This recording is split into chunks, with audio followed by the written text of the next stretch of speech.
Welcome to the Great Women in Compliance podcast with Hima Lomax and Lisa Fine. Today's episode is a roundtable session, and Ellen Hunt is our host. I'm Sarah Hadden, and I'll be co-hosting today. Our distinguished guests are Teri Quimby, who is a board director, a coach and advisor, and a former state regulator, and Vera Cherepanova, executive director of Boards of the Future, as well as an in-demand author and speaker. Now, I will ask both of our guests to tell us a little more about themselves in a moment, but first let me introduce our topic. Today, we're going to drill down into why boards should diversify their rosters by appointing ethics and compliance professionals. And we'll also talk about what steps you need to take to get on a board. Vera, let's start with you. Would you share a little more of your background with our listeners and tell us why you created Boards of the Future? Thank you so much, Sarah. Thank you for having me today. I'm happy to be and talk about this fascinating topic. You did very well on my last name. Congratulations on that. It's a rare occasion, I would say. So my background is quite diverse. I'm a chartered accountant. I'm a certified internal auditor. I have worked across the second and third line of defense on various positions, in-house, as a consultant. And right now, I'm the executive director of a nonprofit based in California, in Los Angeles. The name of the nonprofit is Boards of the Future, which is a very aspirational name, I should say. So my main objective in this role is to advocate for more people with ethics, risk, and compliance backgrounds on boards, because it does seem that this talent pool is not represented enough on corporate boards on both sides of the Atlantic. Boards of the Future is a nonprofit based in California, as already mentioned, but we have presence in the UK through the ACCA Association, where I sit on a global forum for governance, performance, and risk as a chartered accountant. We do not currently have a lot of presence in the EU, but we are very open. If somebody from the audience listening today wants to partner with us, we're open to that. You never know. You never know. Thank you for sharing that with us today. And Teri, I know that you have had a very interesting career path. Tell us about it. My entire life's work has been spent in the area of compliance and governance in some way. I have over 20 years of experience serving on boards and started my career working with the legislature, working with highly regulated areas, including public utilities, telecommunications, the environmental issues, and liquor control, and so much more. I was also elected by voters to local office, so very familiar with local government impact, zoning issues and different codes there. I have been appointed by governors and have served in a lot of different capacities. And I take all of that and combine it with my being a lawyer as well. Although I'll have to point out today that nothing I say should be construed as any type of legal advice. And the opinions that I have are based upon my experiences and should only be attributed to me. Excellent. Excellent. We're thrilled to have both of you. And in a world of corporate scandals that dominate the headlines and ethical lapses that sometimes take the share prices down, at least for a while, and regulators that could come knocking at your door at any time, I think this is a topic that just doesn't get enough attention. So I'm really glad that we're going to spend some time talking about it today. And as a profession, the ethics and compliance folks, and I think the risk and auditors as well, are often just seen as a back office function, right? We're not as important as sales and marketing and all those other functions. And evidence of this is really, I think sometimes, how many of us don't have ethics in our titles. We're just compliance folks or compliance officers. When I really look at these risk and assurance functions and think about it, I think effective ethics and compliance is strategic risk management, and it's real time. And I think compliance leaders, as well as audit and risk leaders who've led programs, who know how to identify and mitigate risk, can respond to investigations and build cultures of integrity, they bring the expertise, the experience, and the insights that I think boards really can't afford to overlook. Vera, I'm going to ask you. It just seems to me that board recruitment and diversity is very slow to change. And I've just always wondered, why wouldn't the boards want directors who understand risk, accountability, and culture? Why is it a hard sell to get boards to cast a wider net when recruiting new board members? Sure, that's a great question, and we could potentially spend a couple of days debating why. First of all, let me circle back to what you said about very slow change. And just to provide some data to back up that, only 8% of board seats change hands annually in S&P 500 companies. So you get the idea, only 8%. This is really not a lot, and this is really slow. So what's happening here as a subject area has traditionally been considered a part of accounting. And if we look at the roots of that thinking, there is some logic. If we take, for example, the Milton Friedmanism as a central idea around why corporations actually exist, and if we take the idea that of shareholder primacy, it does make sense. Because in the past, when corporations existed exclusively to satisfy the interest of shareholders and to make profits for those shareholders, it made sense to have accountants on board, to do the oversight, to understand the numbers, to read the financial statements, and to base their decisions on that. However, time has changed. We see very clearly that nowadays the expectations of corporations and big companies are different. This is not necessarily about ESG, although ESG is a part of the whole debate. But even in general, even if we take under the microscope the expectations of us as customers, this is a little bit different. We want companies to make a positive impact. We want companies to take care of their supply chains. We want companies to create more bearable workplaces where people feel okay, at least okay, to work and spend a lot of their lifetime, right? Because we do have spend a lot of lifetime at the workplaces. And we do have a human right for those workplaces to be good, where we feel comfortable. So summing all of that up is missing. The thing that is missing on boards is a reflection of those changing demands. With all the talk about diversity and ESG, boards are still, let me call it, a bastion of tradition. When we look at the composition of boards, we see 99% coming from accounting backgrounds. It has not changed. And going back to the stat, which I provided earlier, with a very slow pace of change and with a very little percentage of board seats changing hands, it all comes into the equation. We understand why, and we understand why other backgrounds are not represented. Because the traditional accounting backgrounds are still prioritized. They are still prioritized by current board members. They are still prioritized by chairs. They are prioritized by recruiters that work on board positions. They are even prioritized by executives. But that statistic is actually changing. And we will talk about that a little bit later in more detail. Excellent. Thank you. So Teri, does that kind of align with your experience? And what reluctance have you encountered to expand the board's expertise? I have several comments here. One of those is what drivers create this? And some were already mentioned, right? The lack of turnover. There's not enough reflection at the board level, in my opinion, on the current board members and do they bring what is needed by the corporation?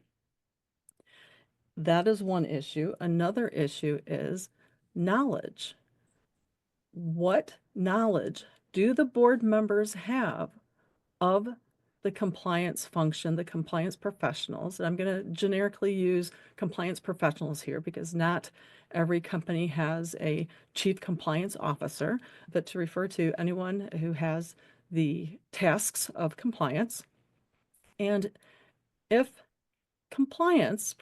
if compliance professionals are bringing information that is not what the board needs, the board is not going to place the compliance professionals or the compliance function as high up as perhaps some of the others. And I have a particular example of this. The National Association of Corporate Directors issued a report a few months ago regarding the elephant in the boardroom. Perhaps there's several elephants in the boardroom, but this particular elephant is board packs.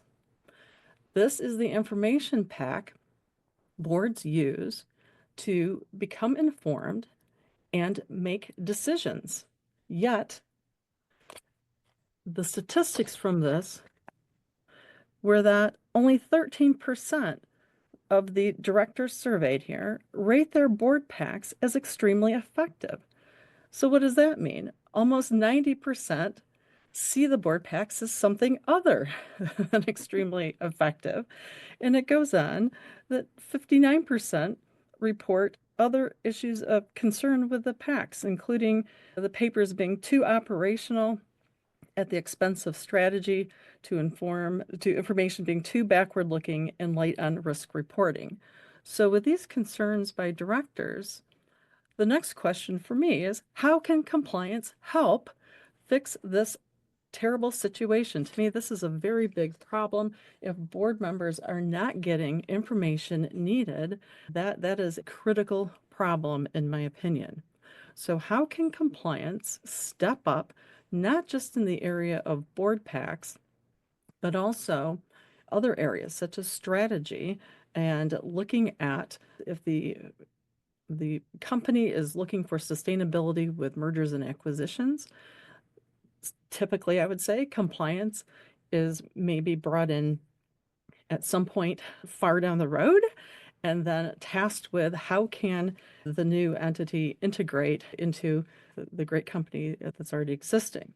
Why isn't compliance working with the chief strategy officer or those tasked with that to even try to identify perhaps some companies that align with culture and with compliance that might be a good discussion for the board? So there are lots of ways, and especially too with the boards now having conversations of being more involved with strategy development. Of course, not the saying goes, noses in, fingers out, but to be more involved with the strategy development. So again, how can compliance help with this as well? And what are some of these other drivers? There's plenty of reports that come out every year on what is on the top of boards' minds. What are the top 3 things, 5 things, 10 things? Cybersecurity is right at the top these days, followed by other ones like AI or talent and uncertainty for regulations. Those types of reports may drive what boards think they need for information and think they need for composition of boards. That is not necessarily the case.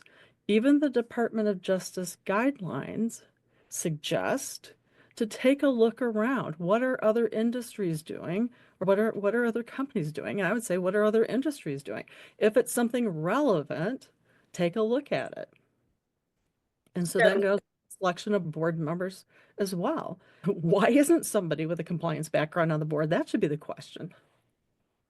I feel like what I'm hearing is that compliance needs to lead with benchmarking data, perhaps, but also just to really hone in on what is it that the board wants to hear. Know your target audience, compliance officer, and make sure that you are making the most of those few precious minutes that you may get in front of the and sticking to what is most critical. And Sarah, if I could add to that, what information is being brought that adds value? If it doesn't add value, then it goes into what I call the so what basket. and not just adding value, but adding value to the discussions of the board. So to go beyond something that's backwards looking or bringing in the facts and like that, but to bring it in a way that adds context and creates dialogue.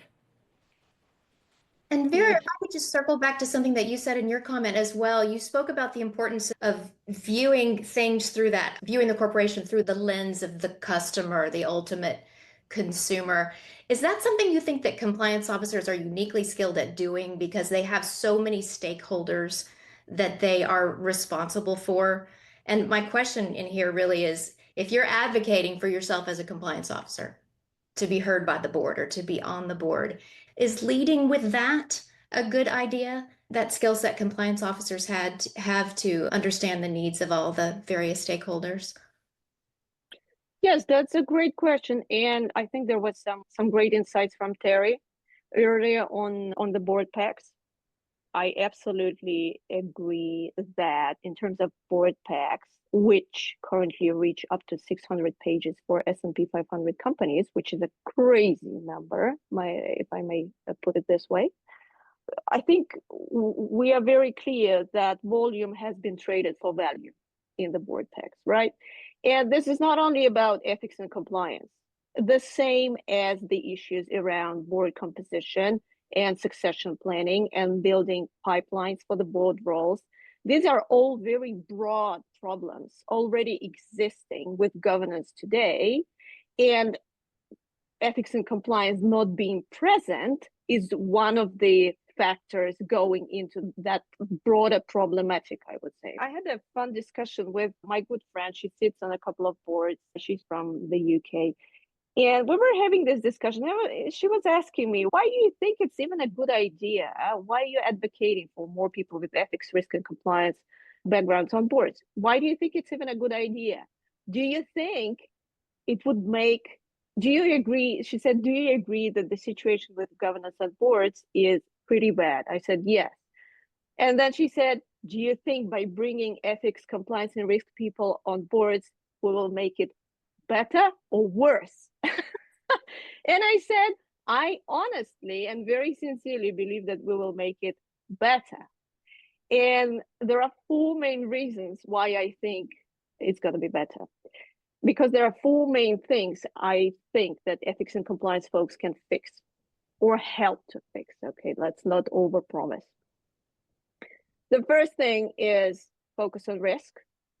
If you think about the regulations, and if you think about a corporation as a body, most of the activities of that body are regulated. You can find regulations in any kind of sphere, right? Effective compliance officers know how to put regulatory risk, which is our core area of expertise, translate it into operational risk terms. Because running into a breach of regulation is an operational risk. If you know how to translate that for board, you will be effective in pitching your pitch. This is number one. Number two, trust. And this is what you mentioned, Sarah. Trust, as we know, is built from within. Trust is built from within, meaning that it's all about walking the talk.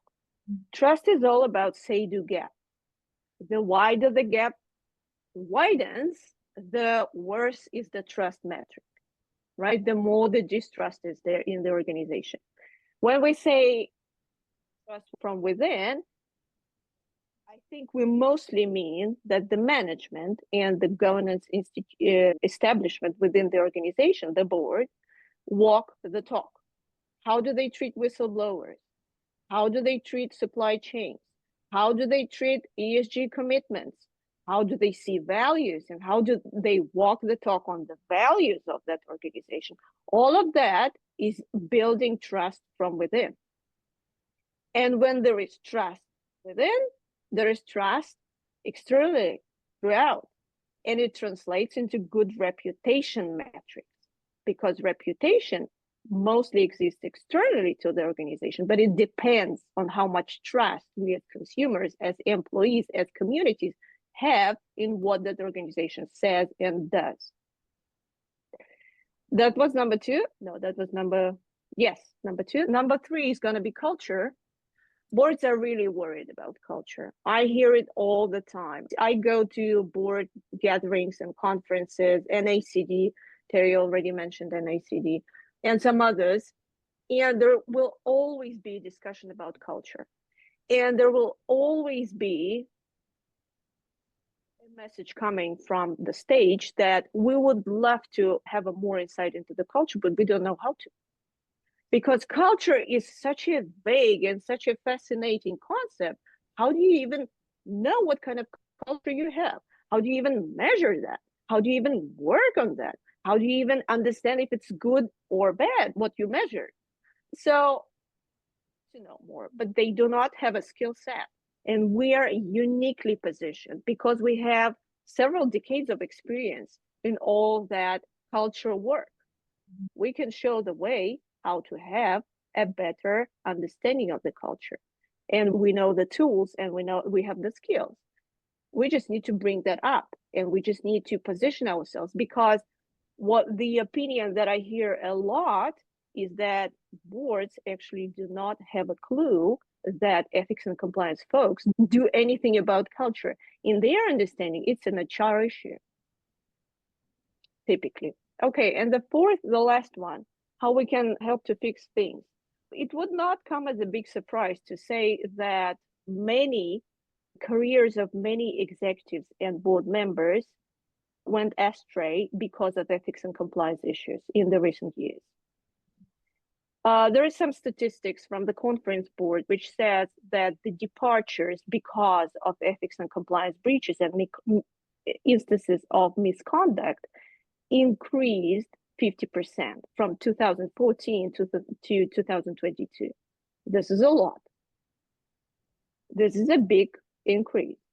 And if we look at what kind of misconduct was that, we get the whole spectrum, ranging from conflicts of interest, tax misdealings, sexual harassment, undisclosed sexual and other relationships with junior staff, misbehavior at Christmas party, all kinds of All the things.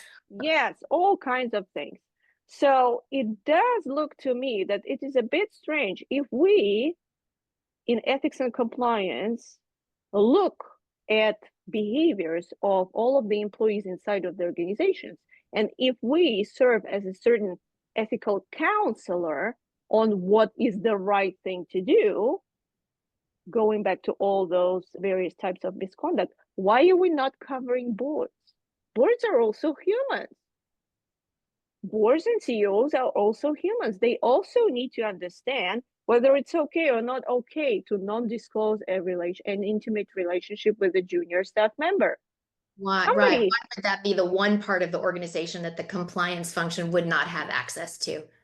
Yeah, I hear what you're saying. Yeah. More often than not, ethics and compliance does not have an access there. This is all closed doors discussions. And typically what happens is there is no discussion.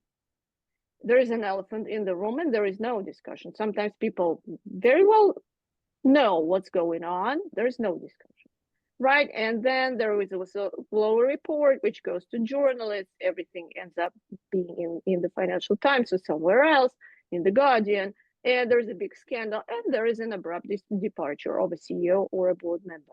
Board members are on alert because of that. I hear it in private discussions all the time.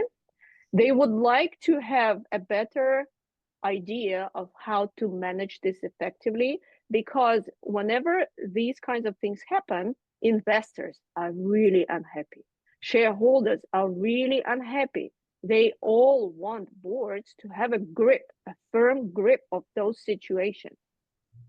And right now, other than having a PR consultant on a speed dial, there is no other toolbox. I want to pick up a little bit on what you both said, because it is a bit of this chicken and the egg, right? We're not invited into the room because they don't understand what we do, or they're afraid of us because their only experience has been one that has risk for them. The CEO that they hired got fired for doing a bad thing. And so when you think about that, Teri mentioned the fingers in but noses out. And the variation I've heard on that is fingers in, noses out, but eyes wide open. And Teri, when we think about the kind of skills that ethics and professionals have, how do we bridge this gap so they're not afraid of us, but they value us? And nobody cares really how many people got trained, right? That's not where that's at. That's about the activities that I do to get my job done.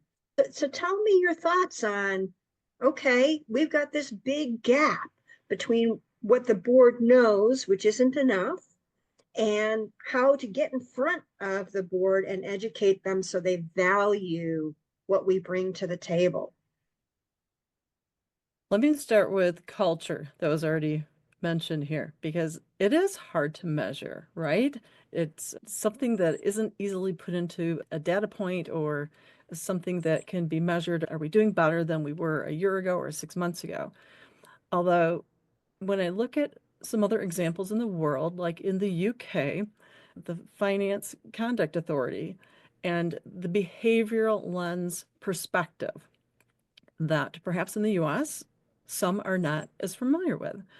I think it's important to spend some time on being open-minded to understanding how the behavioral lens aspects can look at why do people actually do the things they do outside of those boundaries of rules.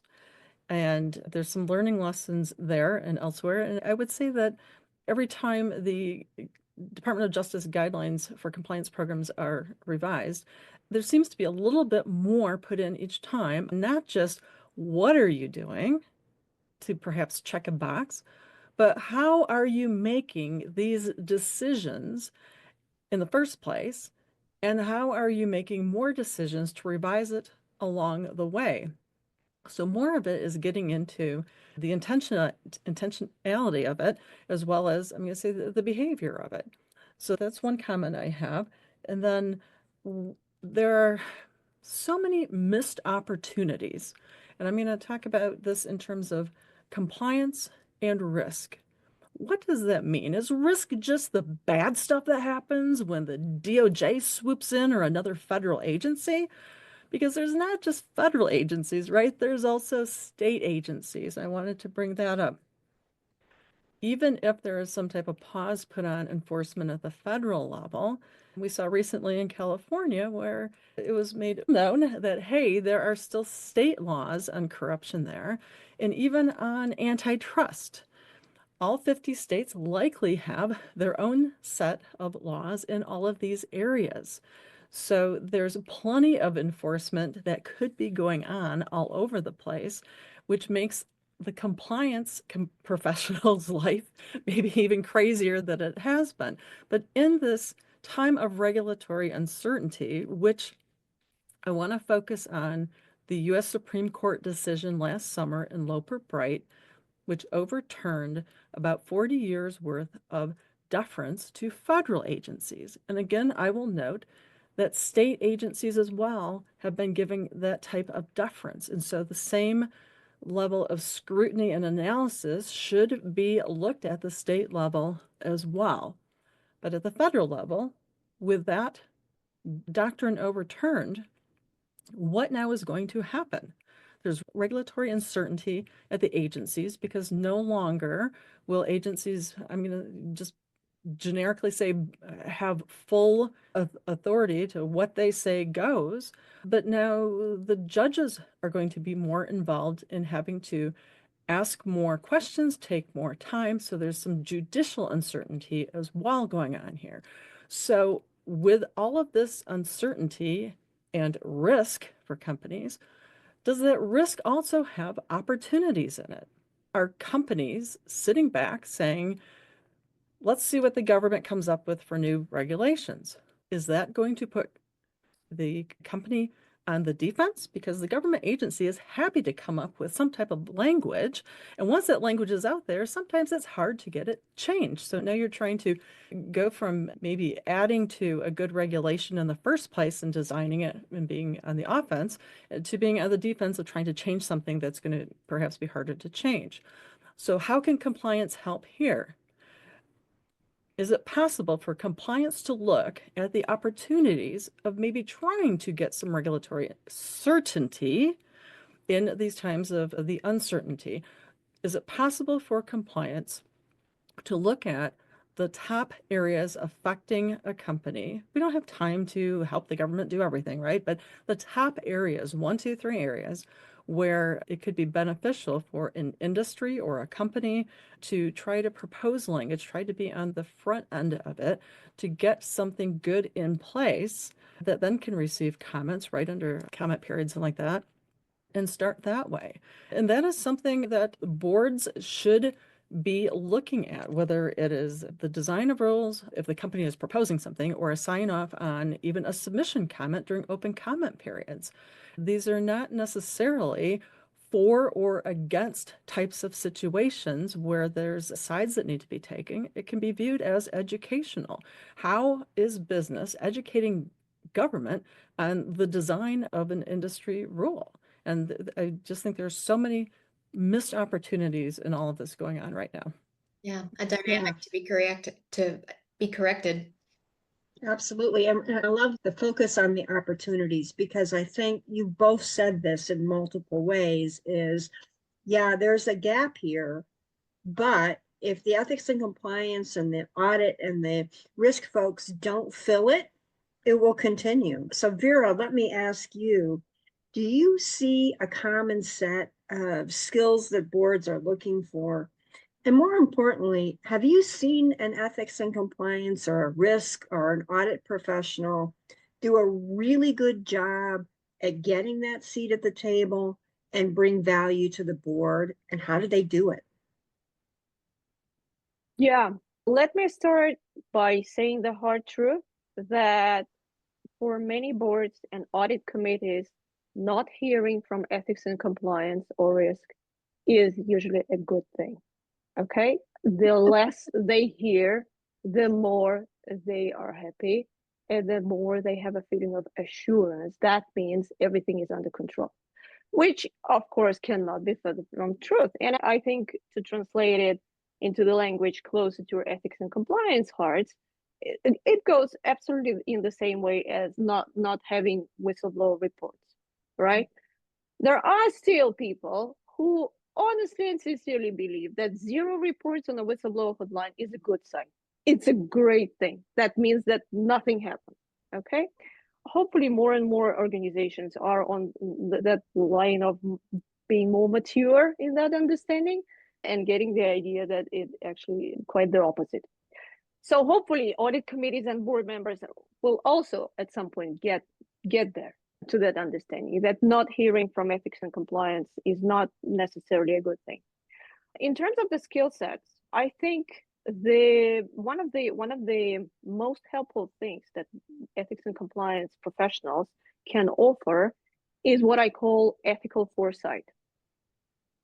So rather than being in the boardroom and being invited when we already have a fire, the firemen to put that fire out, rather than doing that, how about we invite ethics and compliance people early when we debate the strategy and our strategic initiatives so that person can offer ethical foresight.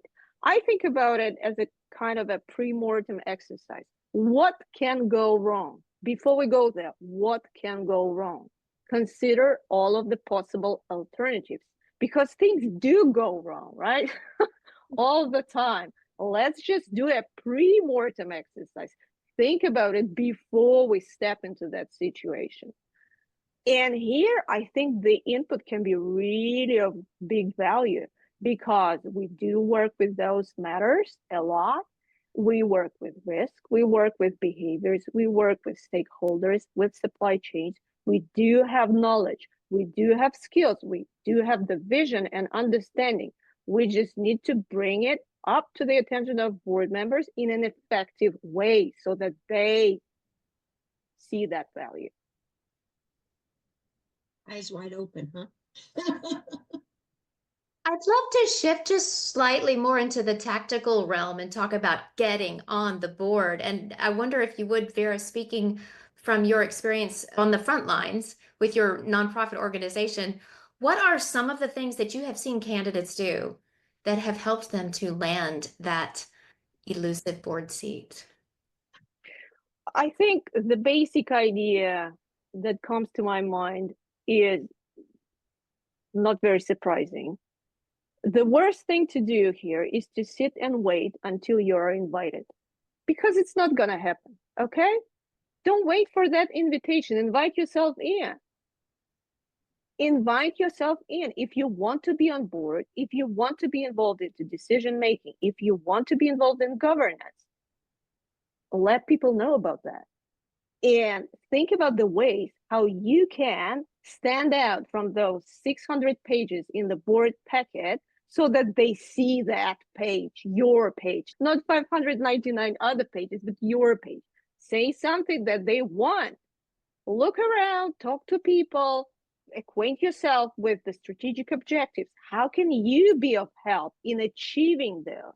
Because I do feel a lot these days with all of the discussions around the 3 lines of defense model, etc., it's not living up to the promise, because I think the second and the third line of defense have completely forgotten that the primary objective of putting them in the organization was always to make sure the organization achieves those strategic objectives. We're so detached from that. We're living in our own bubbles and we're so detached.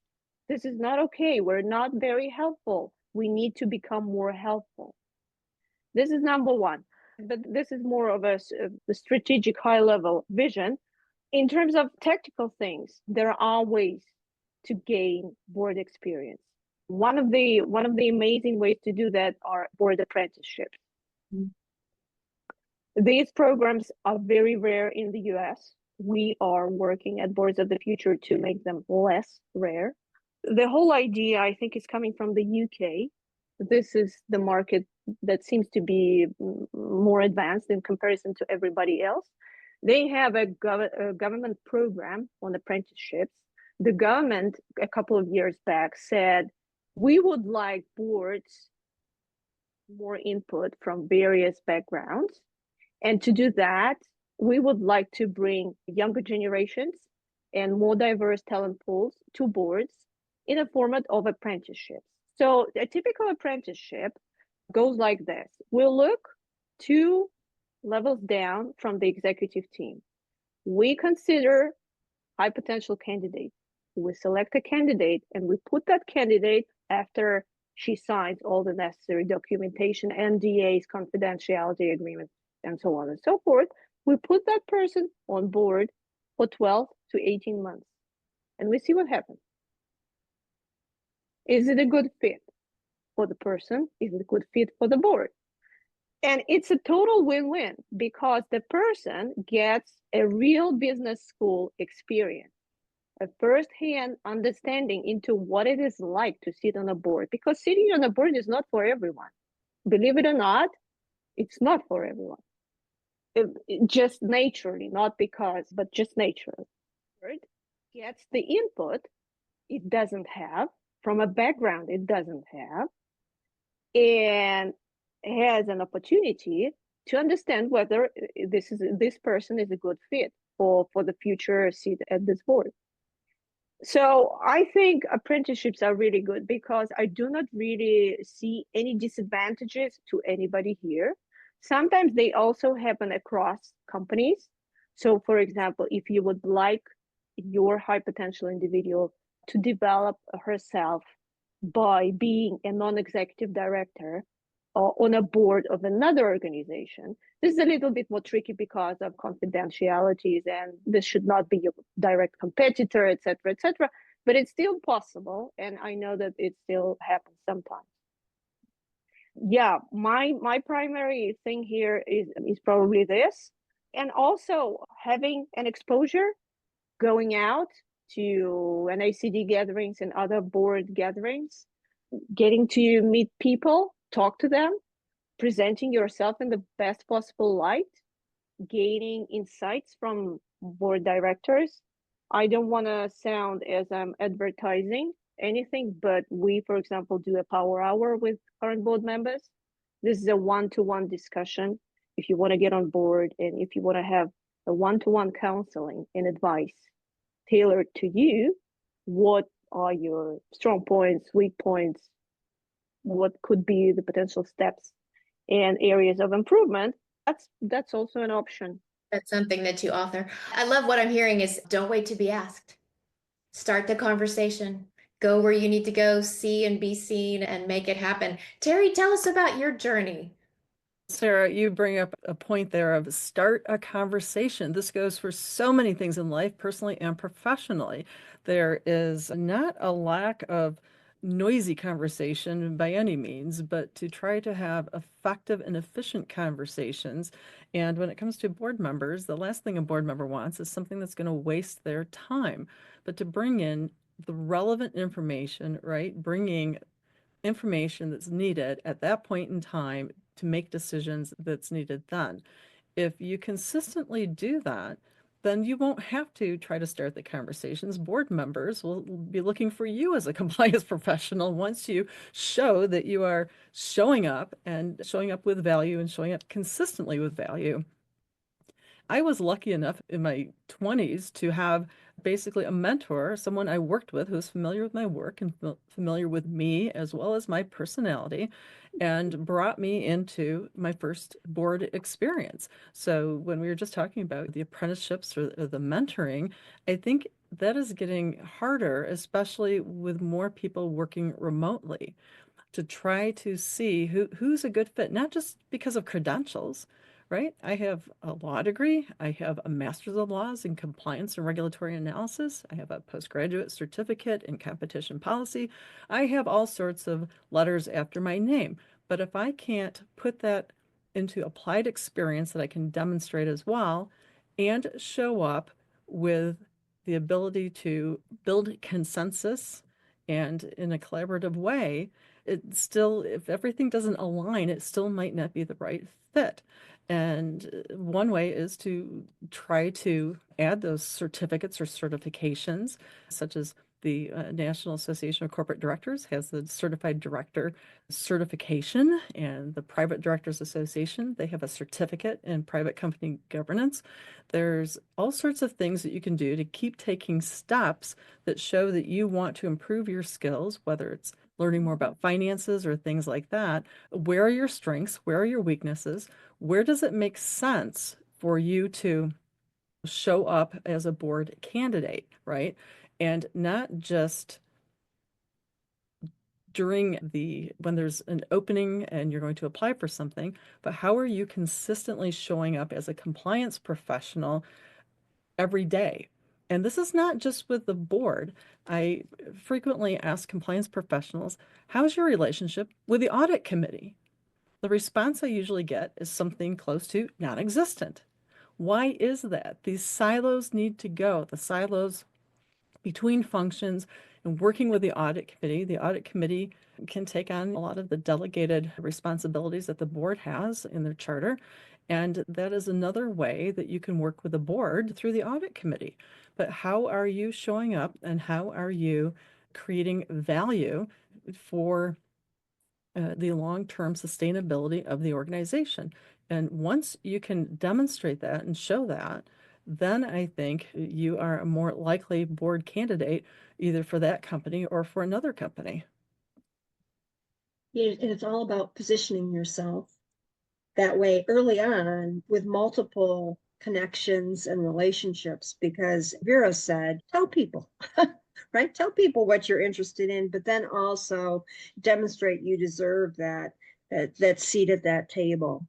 Teri, tell us, in the kind of the vein of what you know now and you wish you had known then, because I think there's lots of advice out there. There's lots of things that people can do. I know some folks who've been on the board journey and it's taking 20 hours a week, but they don't see progress. So do you have any kind of lessons learned that you'd share? Build genuine connections, which start with conversations. And a lot of people will take time to talk about their own board journeys. So learn from that, learn from how they encountered obstacles and then found ways to go around those obstacles, and meet as many people as you can. And on a level of whether it's work or building that into a collaborative process, some type of project that you can work on together, people need to know who you are, not just a one-time meeting or a couple of emails a year. People really want to know how you are going to show up and function as a board member. And that is to get to know you, right? So to cultivate those genuine relationships, right? Genuine from an early standpoint so that they are long-term. Then when you decide you want to be on a board, also to spend some time thinking about what type of board do you want to be on? Because some are a better fit than others, whether it's topic-wise or interest-wise, whether it's a nonprofit board. It needs to be beneficial on both sides for the board member as well as the company and the board. Yeah, excellent. Vera, what kind of things or mistakes do you see people do in their journeys? Staying in a bubble would be the first one. Yes, and I think we touched upon that already. Being siloed and not having the capacity, not having interest to go beyond of your bubble, to go out and see the world and see what other similar functions are doing, what IT security is doing, what risk is doing, what internal audit is doing, what HR is doing, and everybody else in sales and marketing and operations. That would probably be one of my main concerns. And I think ethics and compliance currently is not doing a great job on that, unfortunately. We need to step up and we need to take it as a strategic objective for the development of the profession. Because I think being very legalistic and regulations oriented just got us that far. And I do get the feeling from a lot of discussions that I'm having on both sides of the pond that compliance is, I wouldn't probably put it stagnating, but we don't actually understand what is the way forward. And by we, the profession, how do we develop? So if you ask me to answer that question, that would probably be a lot more collaborative approach across the second and third lines of defense and beyond them. I can't believe that we're already at that 1 hour mark today. I want to thank you both so much for sharing your insights and your wisdom with our listeners. I find it so interesting that while we were speaking specifically about a board seat, the advice makes sense for all of us at all stages of our career. Have those important conversations, be part of the conversation, start that conversation. That is what great women in compliance do. And I think today was a wonderful conversation. So again, thank you so very much. Excellent. And I just want to give a shout out to our sponsor, which is Corporate Compliance Insights, which makes this podcast possible, and also to our outstanding guests. Thank you so much for taking the time to share your insights and your expertise with us. I found it very valuable, and I think our listeners will too. If this discussion has inspired you, please share it with someone and take advantage of our LinkedIn Great Women in Compliance site. And we are always open to knowing what you want to hear about. So if you have ideas or topics that you'd like to have covered on the Great Women in Compliance podcast, just drop us a line and let us know. Compliance Podcast Network. Start your mornings with daily compliance news, quick, sharp updates on the top compliance and ethics stories in under 5 minutes every morning in Compliance Podcast Network. Because compliance never sleeps. Need practical advice fast? Check out Compliance Tip of the Day, one actionable idea to level up your program. Short and sweet, every day on Compliance Podcast Network. Got 10 minutes? We've got the week's top 10 stories. 10 for 10 brings you the big compliance headlines. Fast, fun, and focused. Every Saturday on Compliance Podcast Network. And don't miss the Sunday Book Review, where compliance meets culture through must-read books and big ideas every Sunday in Compliance Podcast Network. Whether you're in the office, on a walk, or commuting, stay smart, stay ethical, stay tuned. Only on the Compliance Podcast Network, available wherever you listen to podcasts.